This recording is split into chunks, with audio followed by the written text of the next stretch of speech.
này tan giờ làm sớm, mình sẽ vào thăm hai bà cháu nhà của Bích. Bác của Bích đến hỏi giấy tờ sổ đỏ. Cháu ơi, cháu đi luôn nhá. Thì cháu đi nha, cháu đi cẩn thận nhá. Vâng, cháu may mắn. Chẳng lẽ quê mình lại khó xin việc đến vậy sao? Thì bây giờ có chuyện thêm điều dưỡng không ạ? Sao mà ở đây có chuyện điều dưỡng gì?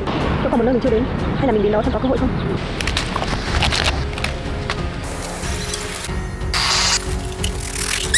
Bà ơi, bà đang nghĩ gì đây? Ôi.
Ai ơi.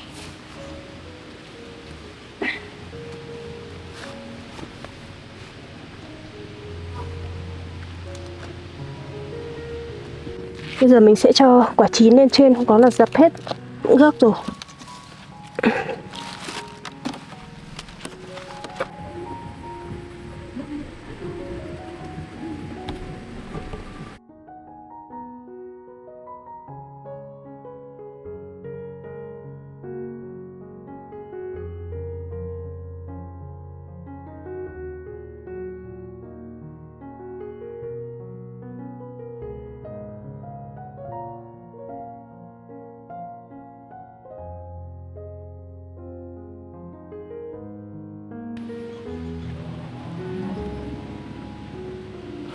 Ai ui.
Quả bé chín thì sẽ mang về mình nấu sôi cho bà ăn luôn.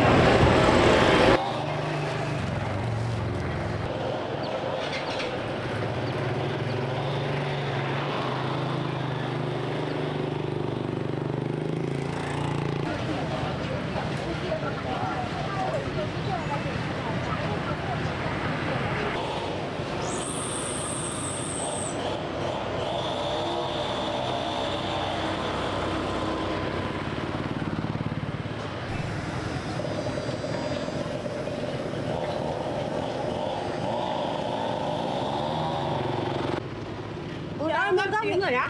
Vâng. Chị mua gốc bao nhiêu quả? Em bán 50.000 một quả. Vâng. Lấy một quả. Lấy một quả. Làm cho 2 quả. 2 quả. Chị 100 ạ. Gửi tiền. Em gửi đấy. Cảm ơn nhá. Ăn lấy đi. Ăn lấy quả nào?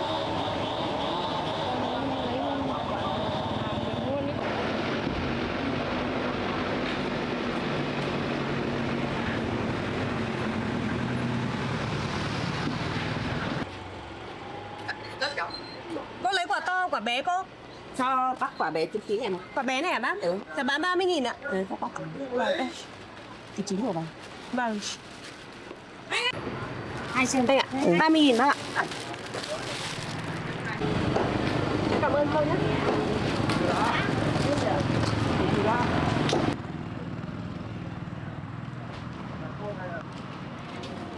Cô ơi mua gốc đi cô. Có từng quả. Giá bán 50.000 một quả. Hả? 50.000 một quả cô ạ. Vâng. Cô lấy mấy quả? Một quả. Một quả này à cô? Cho.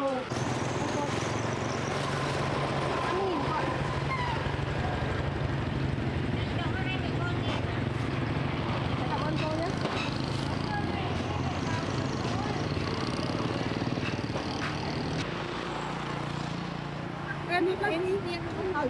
Em bán 50.000 một quả.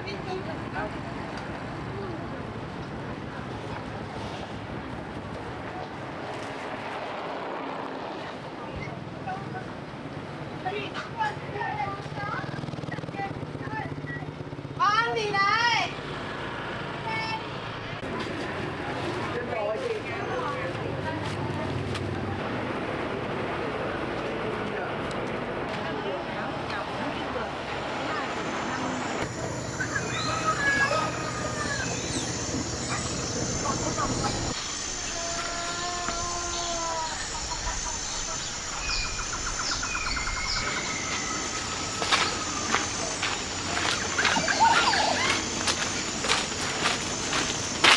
Ba ơi.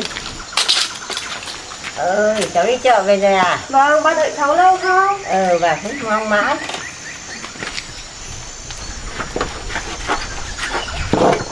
Cháu mua đồ về làm xôi mà. À thế à? Vâng, hôm nay cháu đi bán gốc.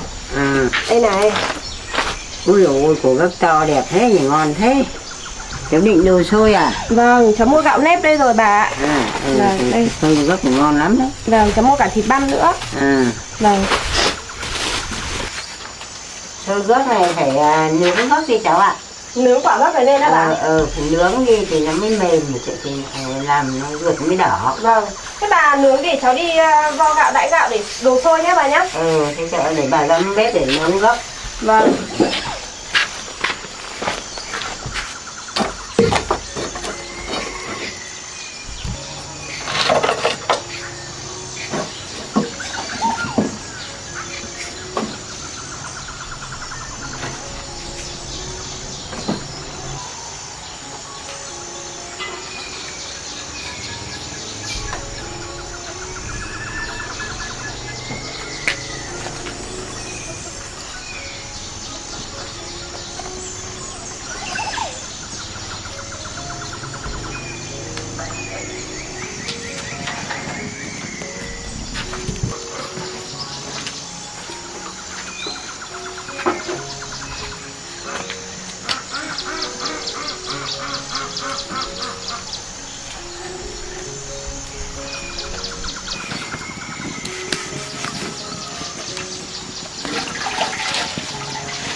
Dạo này nấu xôi gấc ngon lắm này. Ba ơi, cháu đãi gạo xong rồi. Xong rồi để bà bổ gấc rồi chợ. Vâng.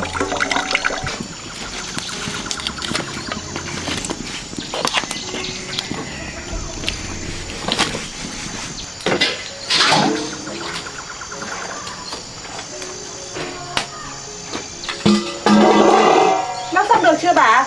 Được rồi, tí nữa. Vâng, một tí nữa ạ.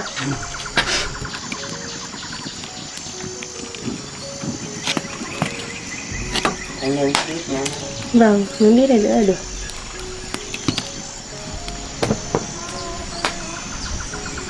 Bà ơi, bà đang nghĩ cái gì đấy? Không, bà không nghĩ gì, bà đang hóng gió mát, thấy gió mát quá. Thế à bà?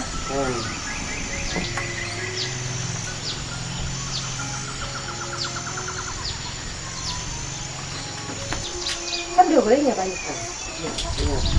Bà đi ra ngoài kia thì cán bộ nhá. Dạ. Bà ơi, cháu thấy gấc có nướng đều đấy bà, chắc được rồi bà. Có được rồi đấy.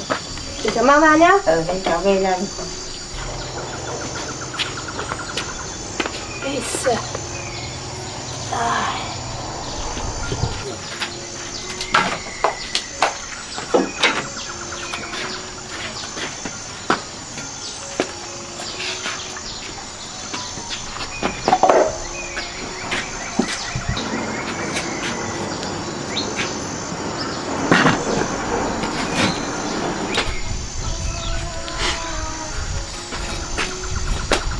Ở đâu? Vâng, một đôi bà.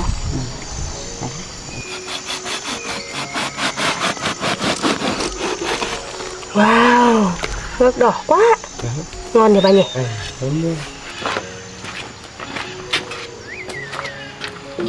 Cháu cho các ở đây nhé bà nhé. Ừ.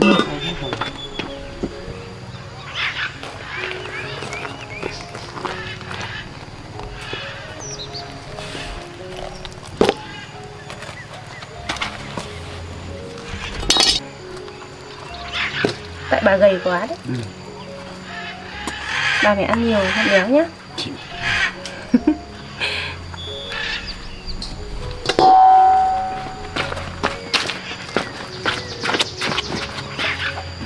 Bây giờ cháu tách hạt ra nhé bà nhé. Ừ, tách bỏ hạt ra. Vâng. Bích bóc cái để lấy hột làm giống cháu ạ. Hột gấc này á bà? Ừ, để lấy hột để trồng. Liệu có nó có ra mầm được không bà? Đó, nó ra mầm đấy. À thế ạ? Ừ. Vâng.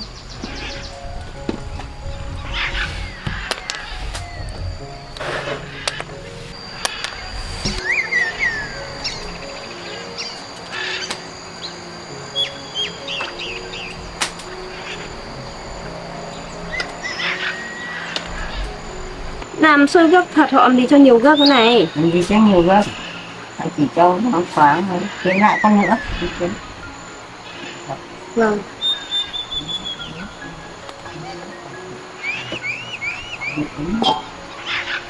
Con này cháu bị đốt nước rồi không?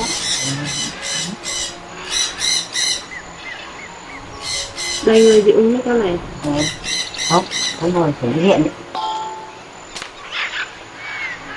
Xin hết mồm miệng như thế nào. Vâng. Nó gọi là sốc phản vệ đấy. Ừ.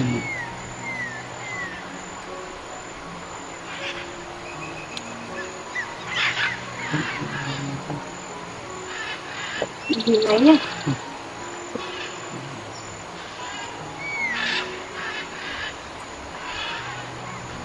Con ta ngộ cái gốc này bổ máu.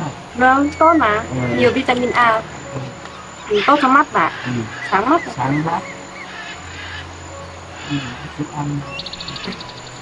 Quay đầy không chịu ăn đâu. Ừ, cái này thích ăn. Nói mình nhiều lắm. Nhiều rất nhiều. Phải biết kiếm đâu được cái dàn vườn thiên lý nhỉ bà nhỉ? Đó, ở cái cửa nhà bà có nhiều. Nhưng mà Dạo này nó lại không có ngọt nhiều. đấy, hoa ngọn thiên lý có ăn đâu? Ăn được tôi thấy nhiều chị nó độc hái đi bán. Hái ngọn thiên lý đấy á? Ừ. À thế à? Ừ. Ô bà ơi, hạt nào nó cũng ra mầm nhá. Ăn mầm mình mất cái gà. Thế à? Ừ, đấy, chung nó nổi. Đây nó nổi. Nhưng mà cái gốc đấy là con. Đây thì cũng có khắc bực đấy chị Đạt.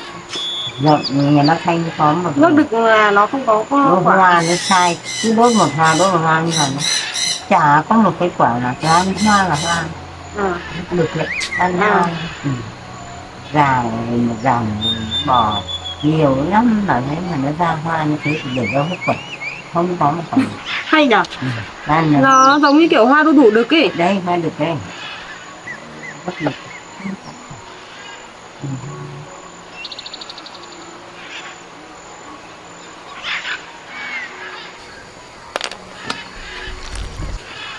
Sắp hết rồi đấy bà. Còn một hai hạt nữa thôi. Ừ. Bà ơi, Ơi. bà lấy hộ cháu rổ gạo đây để cháu trộn nhá. Ừ. Cháu ấy hết hạt. Lấy lại nhá. Vâng.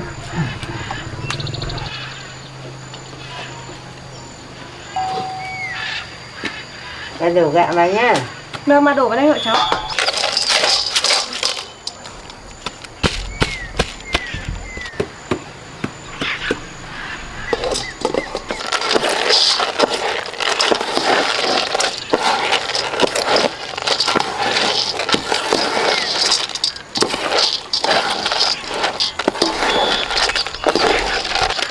Màu đỏ đẹp quá bà. Ừ.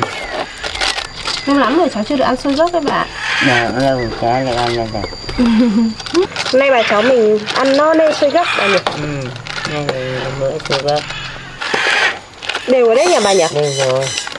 Cháu đi lấy chõ nhá. Ừ. Lấy chõ ở đâu? Bà nhà cái hộp này để trồng làm giống nhá. Vâng ạ.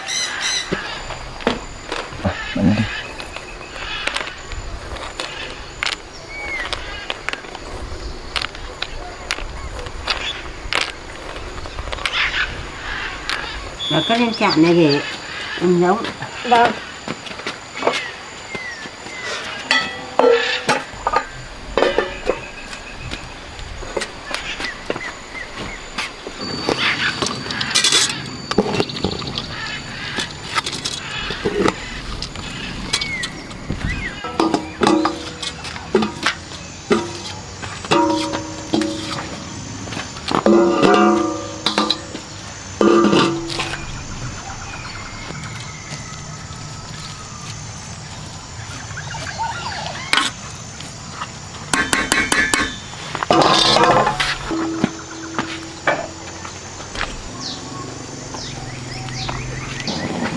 Đấy nước ấy cũng vừa tầm sôi đấy.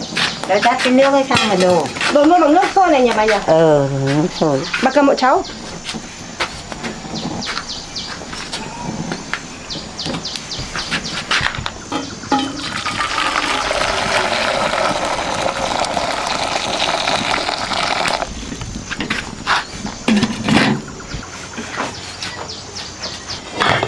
Bà để cháu làm cho. Ừ.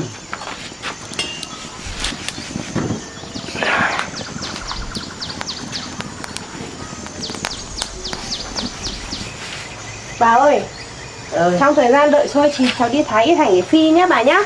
Cháu đi thái hành. Bà cứ đi nghỉ đi để cháu làm nốt. Cháu làm nốt nha. Vâng.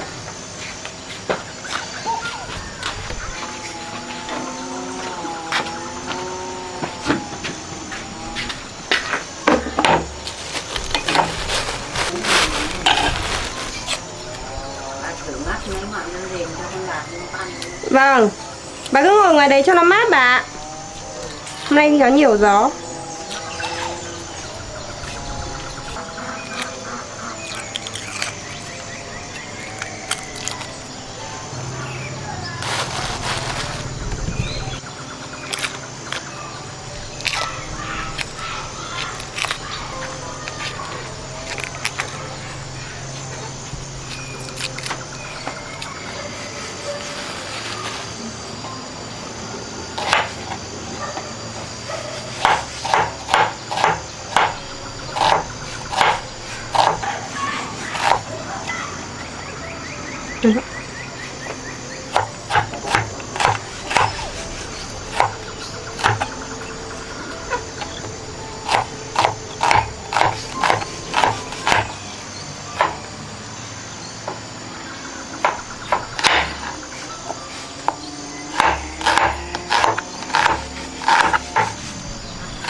Vâng ạ.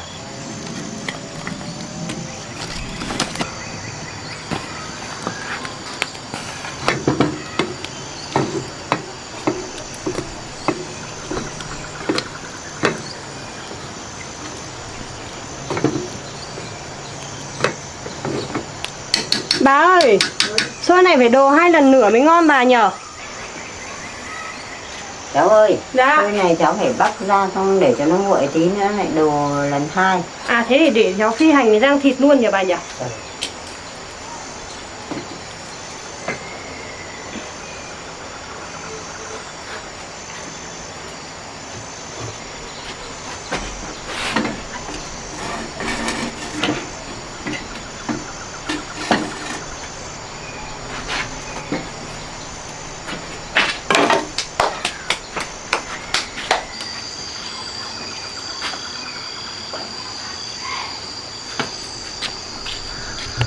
Bây giờ xôi này dẻo lắm. Vâng, ngon nhỉ bà nhỉ? Mà ngon lắm, đẹp ơi là đẹp. Ngày bé bà có hay đồ cho cháu ăn như này mà. Thế mà cháu vẫn nhớ à? Vâng, ngon lắm bà. Ở trên thành phố họ cũng làm bà, nhưng mà nó không được ngon như này đâu. Mình ở nông thôn thường xuyên hay làm. Vâng. Thành phố thì họ ít khi họ làm. Vâng, cũng không ngon.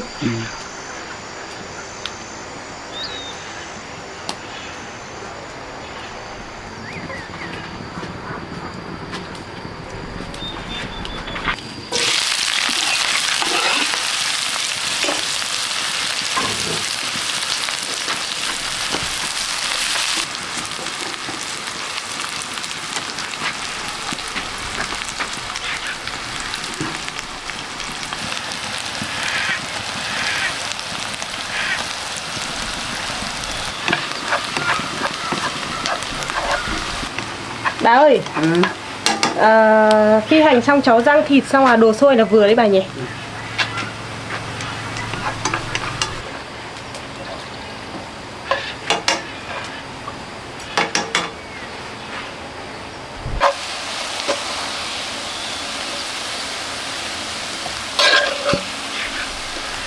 Sôi vừa lắm cháu ạ. Ngon lắm hả bà? Ngon lắm vừa. Vâng. Ngon lắm. Cháu rang thịt nhá. Ăn thịt xong rồi đồ sôi.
Bà ơi, cháu đổ sôi lần 2 bà nhá.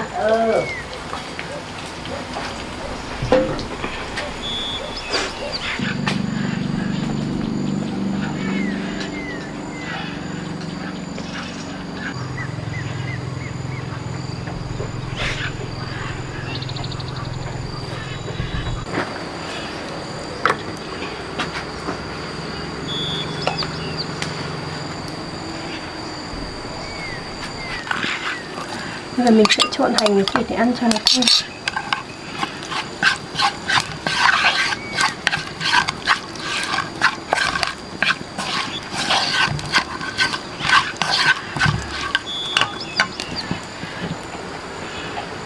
Bà ơi, sôi chín rồi bà cháu mình ăn nhá. Vâng.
Bà ơi ăn thôi.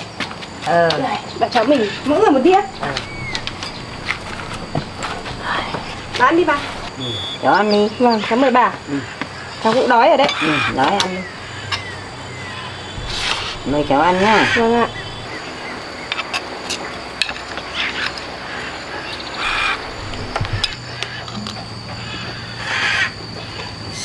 Ngon quá. Ngon nhỉ bà nhỉ?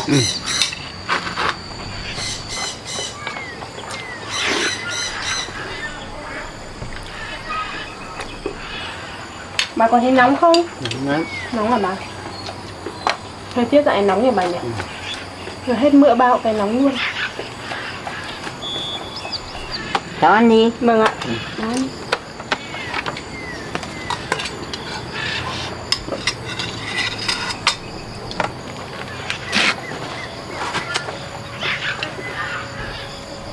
Ngon nhỉ bà nhỉ? Ăn xôi này tốt lắm bà. Bổ trong mắt hả? Vâng, nhiều vitamin A.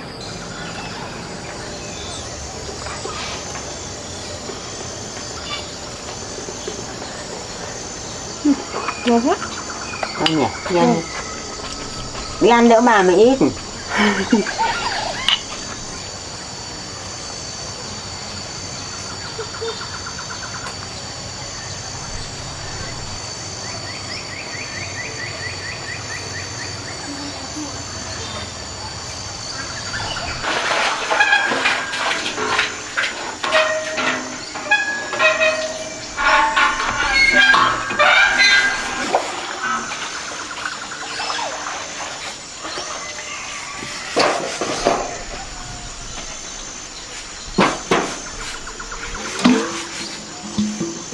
Bà ơi, hay là cháu đi kiếm việc gì để làm thuê nhỉ? Để đi xem có ai ta thuê có việc gì mà phù hợp mình làm được thì mình đi làm thuê kiếm thêm tiền. Vâng. Chả có tiền tiêu. Mùa này cũng ít đồ thu hoạch ấy.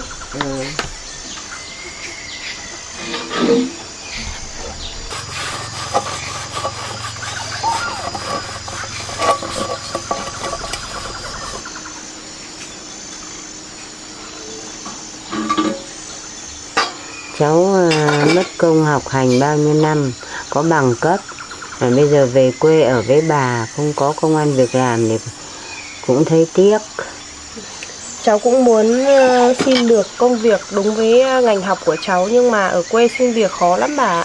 Cháu đã học hành nghề rồi, cháu nên tìm cái công việc đúng với chuyên môn của mình. Vâng. Cháu đi làm hồ sơ, đem đến các cơ sở y tế gần đây, nộp xem họ có nhận mình không. Đi làm ở các cơ sở y tế á bà? Cháu từng làm y tá rồi, bằng cấp cũng đầy đủ. Cháu cứ thử xem.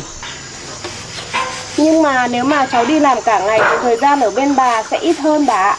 Nhưng mà sẽ có sao đâu. Nhưng mà cháu không yên tâm để bà ở nhà một mình đâu, bà lại đang ốm nữa. Bà có phải trẻ con đâu mà cháu cứ suốt ngày ở trông bà. Nhưng mà cái gì nữa, cháu cứ đi xin việc đi. Bà ở nhà một mình thì bà sang hàng xóm chơi nữa, câu chuyện cũng vẫn vui mà. Cháu về đây với bà vui lắm, nhưng bà không muốn vì bà mà cháu bỏ hết những gì cháu đã học. Bà già rồi, bà ở nhà một mình cũng được. Cháu còn trẻ, tương lai của cháu còn dài lắm. cháu chỉ sợ lúc bà cần cháu lại không có ở nhà, cháu lo lắm bà. Nếu cháu cứ vì bà mà cháu không dám bước đi đâu cả, thì bà mới là người không yên tâm. Vậy thì cháu cứ thử làm hồ sơ đi xin việc xem sao bà. Cháu cứ thử đi xem, được hay không thì mình mới biết. Nhưng mà bà phải hứa với cháu là bà ở nhà không được làm việc nặng đấy nhé. Bà biết rồi, cháu cứ yên tâm mà đi xin việc. Vâng. Thế thì cháu rửa bát xong rồi đi mua hồ sơ luôn đi cháu ạ. Vâng. Cháu rửa bát xong rồi cho gà ăn, cháu đi mua luôn bà. Vâng.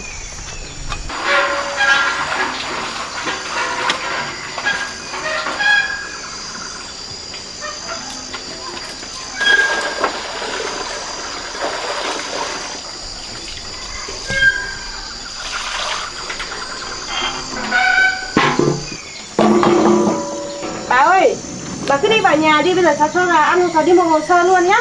Thế bà đi sang xóm chơi từ lúc. Vâng, thế cũng được bà ạ. Sang đã buồn.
Bây giờ mình sẽ đi mua hồ sơ xin việc, mong là lần này sẽ may mắn.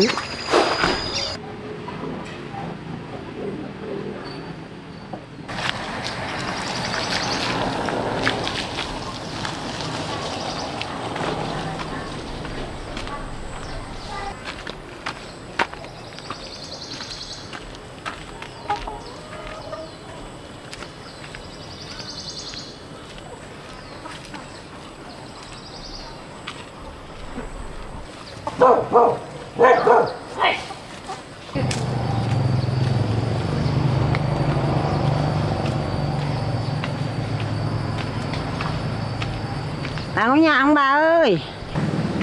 Bà có nhà không? Ai đấy? Bà Loan à? Vâng, chào bà. Chào bà. Bà chưa uống nước. Lần này bà có khỏe không? Lần này vừa đi xuôi lên. À thế à? Xuôi về 49 ngày bà cô. Thế mà lên được ôi dồi cái say tàu xe mệt lắm bà. Đi đâu đi giờ chỉ sợ xe cộ thôi. Không muốn đi đâu. Thích đi lắm nhưng mà cứ xe cộ say là sợ lắm chả đi.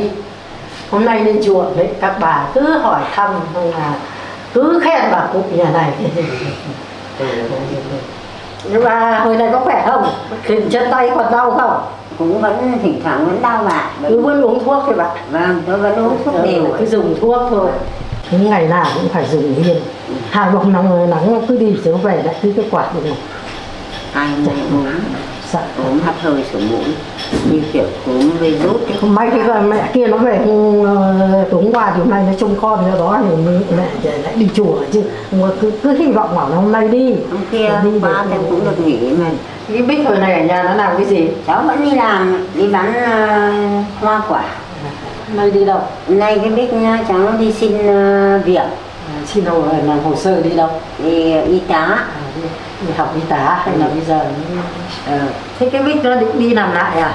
Vâng, tôi sang khuyên nó bảo đi xin hồ sơ để xin vào các cái trạm y tế gần đây. Thế thì tốt quá. Đây là nó học hành được thì xin vào gần thì trạm xá gần đây cũng được. Bỏ thì tiếc lắm. Vâng, tôi cũng nghĩ thế bà. Nhưng nó chịu để bà ở nhà một mình à? Tôi ở nhà một mình, rồi lúc có chuyện xảy ra lại không có người bên cạnh. Nó thương bà mà. Vâng, vì nó thương tôi cho nên là tôi mới phải bảo nó đi làm lại. Tôi chỉ muốn nó quay lại. Bây giờ nó cứ quanh quẩn mãi với bà già thì nó còn trẻ quá. Nếu nó xin được việc thì bà có buồn không? Cũng buồn đấy bà. Nó ở nhà mãi, bây giờ nó đi làm sáng đi trưa tối mới về, chắc căn nhà cũng buồn lắm. Nó có nghề nghiệp của nó có bằng cấp mà khi cho nó đi làm cũng tiếc lắm, tiếc nghề của nó lắm bà. Vâng, tôi cũng nghĩ thế, không thì tuổi nó còn trẻ. Bà lúc nào cũng nghĩ cho cái Bích. Đâu có khác gì tôi đâu. Hôm nay sao lại lên nhà tôi chơi, chắc có chuyện gì không vui à? Không có gì đâu bà. Tôi vào bên nhau bao nhiêu năm rồi, có chuyện gì buồn vui thì chị em cứ nói với nhau. Thực ra mấy hôm nay tôi cũng đang nghĩ một chuyện. Thế có chuyện gì nói đi xem nào. Chuyện mảnh đất hai bà cháu tôi đang ở với bà. Là cái chuyện là cái mảnh đất nhà cũ đang ở đấy á. Vâng. Cái đất đai nhà bà làm sao? Mấy hôm trước Tranh đến bác của Bích đến hỏi giấy tờ sổ đỏ đất cái ngôi nhà tôi, hai bà cháu tôi đang ở ấy. Tôi nhìn nó là tôi hiểu là nó muốn chiếm lấy mảnh đất rồi bà. Thì cái Tranh nó đã nói thẳng với bà chưa? Chưa bà, nhưng mà tôi nhìn mặt của nó là tôi biết ý đồ của nó rồi. Thấy cái Bích nó đã biết chuyện này chưa? Chưa, tôi chưa mới nói với nó. Thế sao bà không nói với nó? Tôi muốn nó lo công việc xin việc, tôi không muốn nó biết chuyện của tôi nữa. Đây cũng không phải là chuyện nhỏ đâu, mảnh đất ấy là của hai bà cháu đang sống. Giấy tờ đất đai mình tự quyết một mình. Có cái gì thì phải cho hai bà cháu cùng biết. Nhưng mà để cho nó đi xin việc xong đã bà, đúng là xong thì tôi sẽ nói. Thôi, chào bà, tôi về đây, chắc là cháu cứ nhộn đi làm về rồi. Mà ở chơi đã. Thôi, để cho tôi về mai lại lên chơi nhá. Chào bà nhá, tôi về. Thỉnh thoảng lên chơi nhá. Vâng.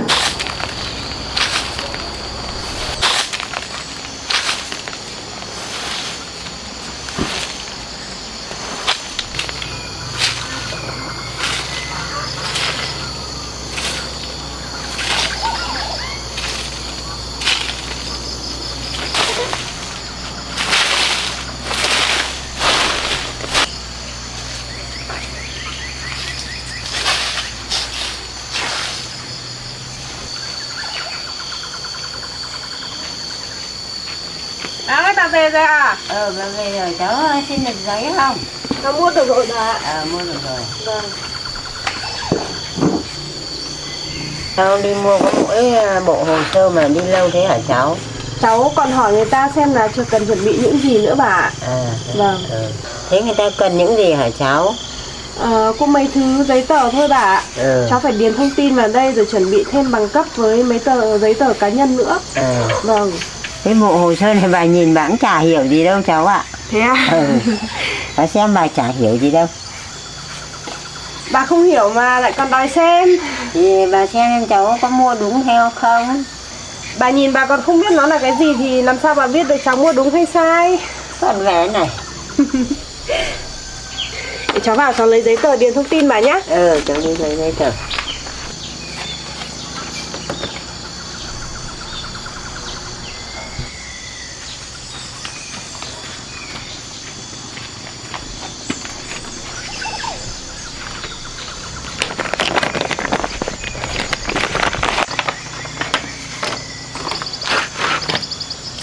Cháu phải điền đầy đủ thông tin để người ta biết, người ta còn liên lạc cháu ạ. Vâng ạ. Thế bao giờ cháu đi? Cháu chuẩn bị xong chắc là ngày mai cháu đi bà ạ. Thế sao cháu không đi luôn hôm nay đi? Đi luôn hôm nay á bà? Bà còn sốt ruột hơn cả cháu à? Thế giờ cháu đi xin việc để đi làm. Cháu quyết định làm thì làm luôn đi cháu ạ. Để lâu rồi cháu lại nghĩ ngợi. Thật ra cháu vẫn hơi lo bà ạ. Lo gì? Nếu người ta nhận cháu thì cháu lại phải đi làm thường xuyên. Lúc đấy bà lại phải ở nhà một mình. Lại bắt đầu rồi đấy. Cháu nói thật mà. Bà nói thật mà, cháu cứ đi làm đi, bà ở nhà một mình được. Nhưng mà hôm nay cháu mới đi một lúc mà cháu đã nghĩ không biết bà ở nhà đang làm gì rồi. Không lo đâu. Thế vừa nãy bà đi chơi nhà hàng xóm có vui không? Vui chứ. Bà vừa ngồi chơi một lúc rồi cháu đã về rồi. Nếu ít nữa mà cháu đi làm ấy, bà buồn thì bà cứ sang chơi với mọi người nhá. Biết rồi. Bà ơi, nhưng mà bà sang đấy chơi thì bà chỉ chơi thôi nhá. Bà đừng thấy người ta làm cái gì rồi lại làm giúp người ta. Ai bảo bà làm giúp thì sao? Cháu còn lạ gì bà nữa. Biết quản bà còn hơn quản trẻ con. Thì bà phải nghe lời cháu chứ. Thì phải nghe. Nghe rồi.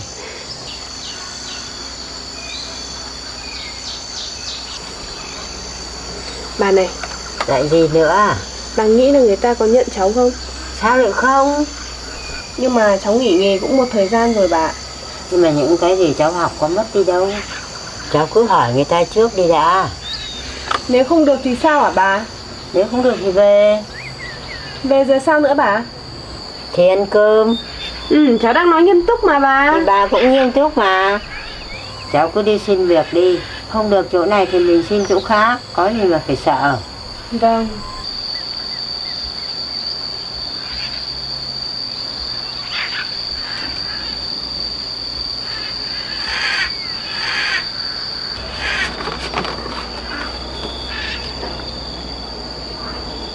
Cháu làm xong rồi không đi đập luôn đi. Đấy cháu vừa về mà bà đã lại muốn đuổi cháu đi rồi. Thế sao bà không phải lúc nãy mà bảo muốn đi xin việc à? Vâng cháu đi ngay đây bà. Đi lên đi. Vâng.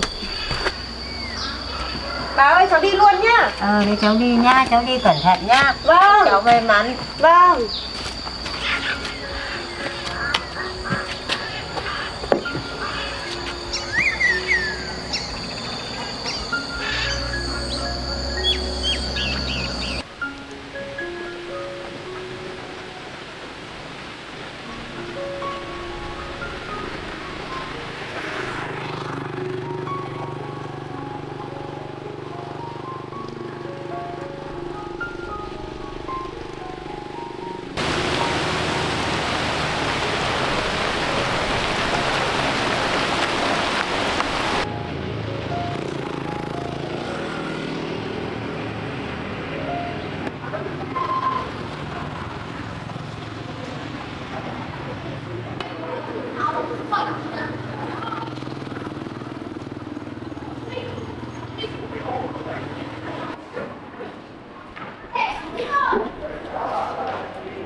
Thế là cô ạ.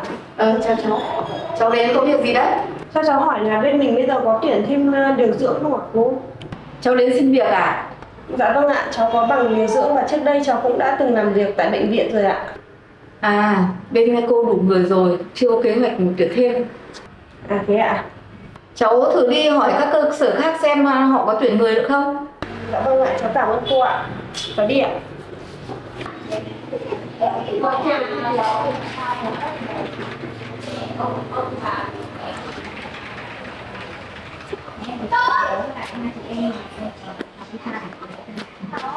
Không sao, đây mới là chỗ đầu tiên.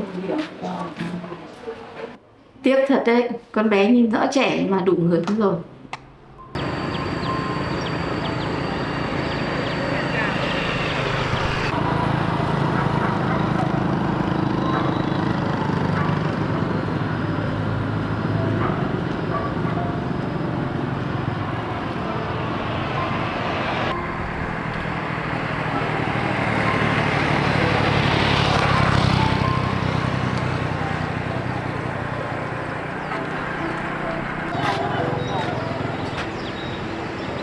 Mong rằng lần này mình sẽ gặp may mắn để bà không phải lo lắng về mình. Chẳng lẽ quê mình lại khó xin việc đến vậy sao?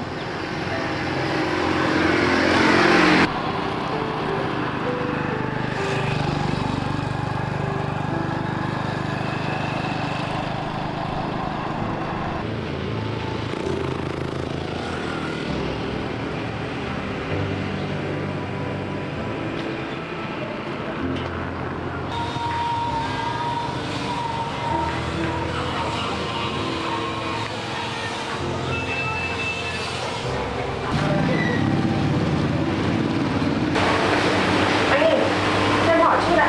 Việc gì đấy? Ở đây có tuyển điều dưỡng không ạ? Điều dưỡng á? Em ra đi ngồi. Ngồi đi em.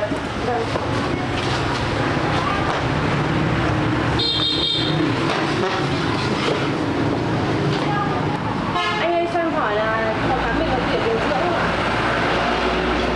Cho anh xem hồ sơ của em nào.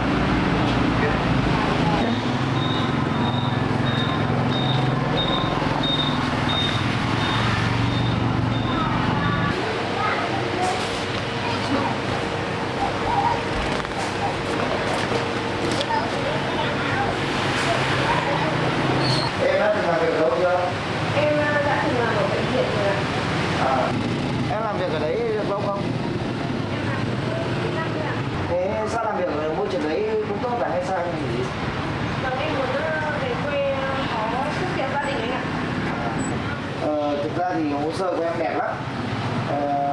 Các bằng cấp này rất là tốt. Thế nhưng mà bên nhà anh lại vừa tuyển mất những người nữa rồi.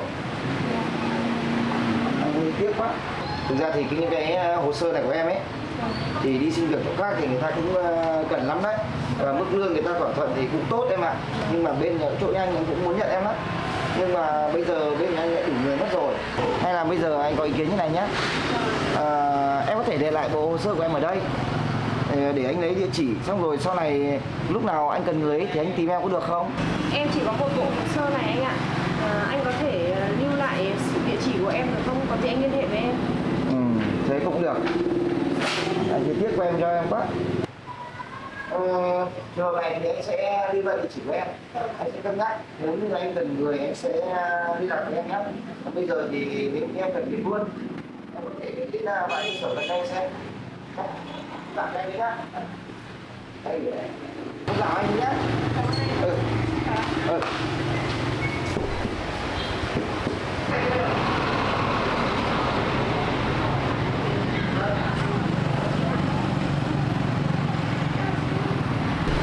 Trường hợp ở đây tiếc quá anh ạ. Hồ sơ đẹp lắm mà bên mình chót tuyển người mất rồi. Cũng như tiếc cho cô bé đấy.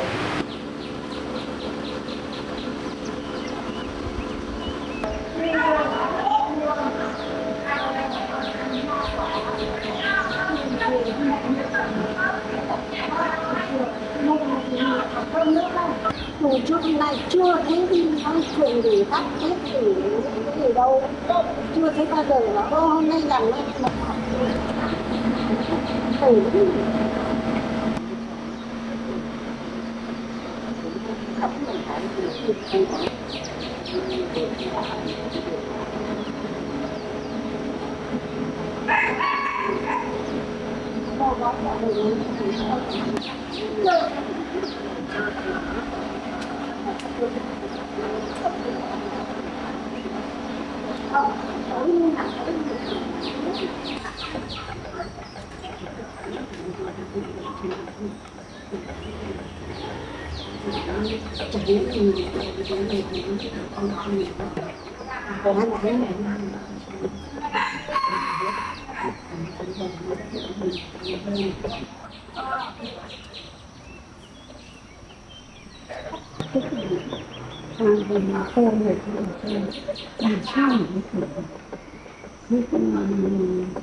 Về cháu nhá. Không, về nhà còn con cứ việc ở nhà. Đi làm thải là mình thôi. Ông nằm nghỉ nhá. Đi mà đi thải để ngồi nhá. Để biết cháu rộng vào. Thế không được à? À xong rồi.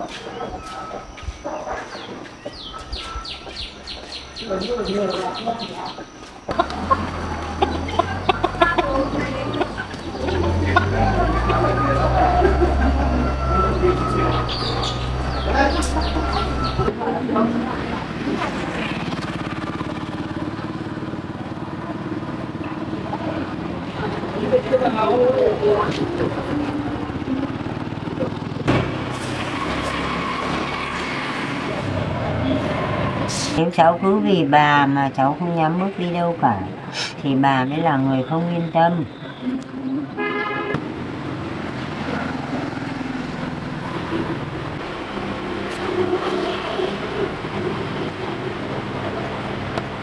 Em chào chị ạ. Dạ vâng, chào chị, có biết em chị? Chị cho em hỏi ở đây có tuyển điều dưỡng không chị? Em mời chị ngồi xuống đây ạ. Chị đã từng đi làm việc đâu chưa ạ? Em có từng làm ở bệnh viện rồi chị ạ. Chị thì cho em mượn xin là sao là em hồ sơ của em đây.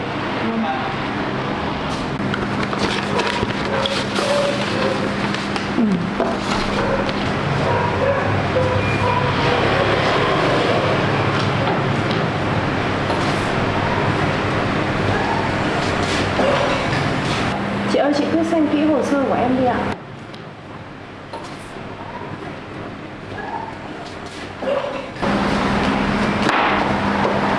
Thực ra thì ở chỗ em ý, thì cũng đủ người rồi. À thế à chị? Chưa có nhu cầu muốn tuyển người thêm. Vậy ngày trước chị làm việc ở trên thành phố ạ? Vâng đúng rồi ạ, em làm bệnh viện thành phố ạ. Chị làm đến lâu cho chị? Em làm được mấy năm. Vâng. Cho em đủ. Không còn vị trí nào cho em nữa chị? Tiếp đó, đủ người chị ạ, cho em đủ người chị ạ. Kinh nghiệm của chị có, hồ sơ bằng cấp của chị cũng đẹp. Em nghĩ là nếu như mà đi hỏi những chỗ khác người ta vẫn còn tuyển thì chắc chắn là chị sẽ được nhận thôi. Dạ vâng. Vâng, chào chị ạ. Tiếc quá, mọi thứ của chị đều tốt, mỗi tội chỗ mình đủ người rồi.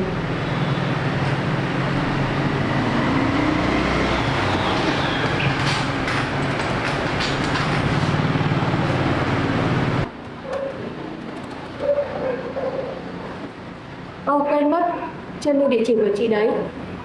Nhỡ đâu chỗ mình cần tuyển người thì làm sao để liên lạc được?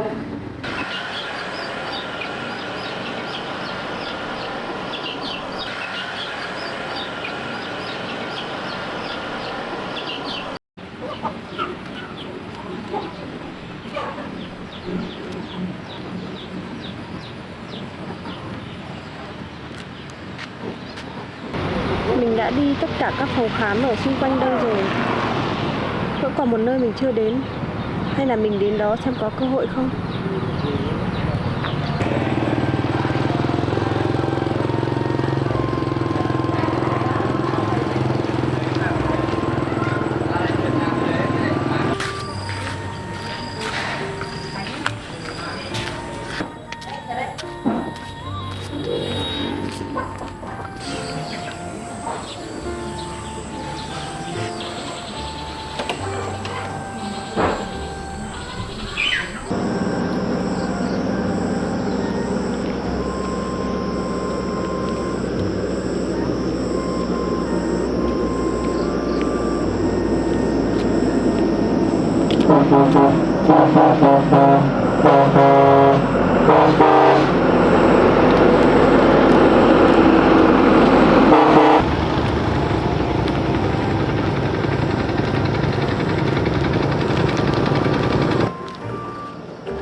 Hôm nay tan giờ làm sớm, mình sẽ vào thăm hai bà cháu nhà cô Bích.